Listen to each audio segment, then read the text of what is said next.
एक दिन मेरी तबीयत ठीक नहीं थी तो मैंने उससे बात करना चाही, लेकिन उसने ये कहकर कॉल काट दी कि अभी मैं बिज़ी हूँ, बाद में बात करती हूँ। कुछ देर गुज़र जाने के बाद मैंने फिर से उसे कॉल की, लेकिन इस बार उसने बोला कि हम कल बात करेंगे, आज मैं बात नहीं कर सकती।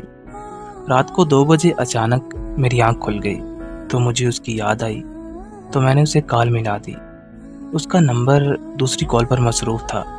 मैं ये देखकर बहुत परेशान हुआ, लेकिन थोड़ी देर के बाद उसकी छोटी बहन की कॉल आई कि मोबाइल मेरे पास है, बाजी सो रही हैं। अगले दिन सुबह से शाम हो गई, लेकिन उसका कोई मैसेज या कॉल नहीं आई।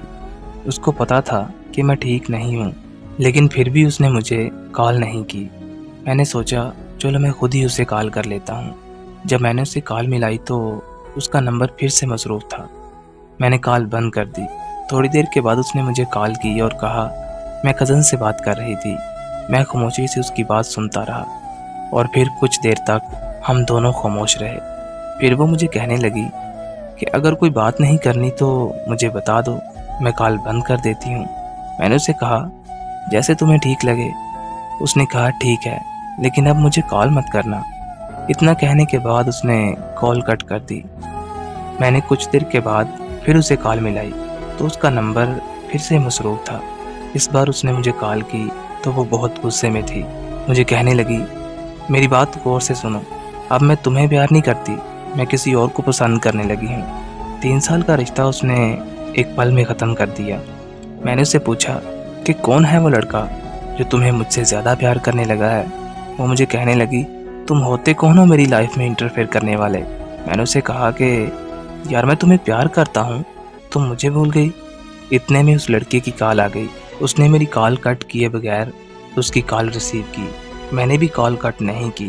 कुछ देर के बाद उसने कॉन्फ्रेंस कॉल ले ली तो उस लड़के ने मुझे कहा कि हाँ भाई, तुम्हें क्या मसला है, तुम क्यों उसे तंग करते हो। मैंने उसे कहा कि तुम होते कौन हो मुझे ये पूछने वाले। तो वो मुझे कहने लगा ओ भाई, कॉल बंद कर और सो जा। तो वो साथ ही बोली कि नहीं जान, ये ऐसे नहीं मानेगा, आप इसको इग्नोर करें और मुझसे बात करें। तो उस लड़के ने कहा कि हाँ मैं भी देखता हूँ कि ये कब तक कॉल बंद नहीं करता। मोहब्बत में सितम की और क्या मिसाल दूँ, मैंने अपने महबूब को किसी और के साथ रोमांस करते देखा है। कुछ देर गुजर जाने के बाद जब मुझसे बर्दाश्त ना हुआ तो मैंने कॉल बंद कर दी और फिर कभी उसके साथ रब्ता नहीं किया। वक्त गुजरता गया और मैंने बहुत मुश्किल से खुद को संभाला। 2 साल के बाद मुझे एक रॉन्ग नंबर से कॉल आई। मैंने कॉल रिसीव करते ही उसको पहचान लिया। वो बोली कैसे हो। मैंने उसे कहा कि काम की बात करो आप। वो मुझे कहने लगी तुम अभी तक मुझसे नाराज़ हो। मैंने उसे कोई जवाब ना दिया। फिर उसने पूछा कि तुमने शादी कर ली। मैंने उसे पूछा तुमने कर ली। तो वो रोने लगी और मुझे कहने लगी कि यहाँ लोग जिस्म चाहते हैं, शादी कहाँ करते हैं। बात यह है कि जिसे आप मोहब्बत करते हो उससे कभी मोहब्बत ख़त्म नहीं होती, लेकिन ऐसा करने से आपकी ज़िंदगी से उस शख्स का वजूद चला जाता है। ज़िंदगी में मोहब्बत सिर्फ एक बार होती है और उस मोहब्बत का मतलब है सिर्फ एक शख्स से वफा करना। और मेरी उन लोगों से भी दरख्वास्त है जो इस तरह के काम करते हैं, जो सिर्फ औरत का जिस्म चाहते हैं, कि प्लीज़ जिस्मों से खेल कर मोहब्बत को बदनाम मत करें।